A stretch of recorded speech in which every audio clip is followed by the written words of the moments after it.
আমি হলাম পূর্ব বর্ধমান জেলার কাটোয়ার সানলাইট সাউন্ড।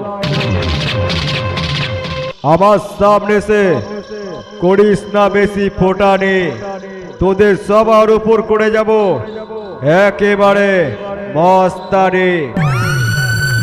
আমাকে চিনিস তো?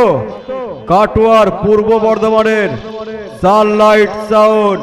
সারা নাম শুনলে প্যান্ট ভিজে যাবে।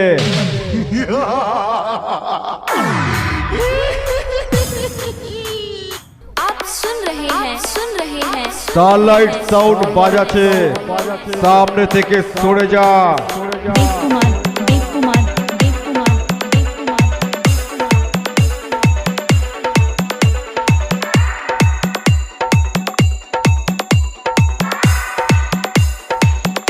সানলাইট সাউন্ড কাটোয়া পূর্ব বর্ধমান।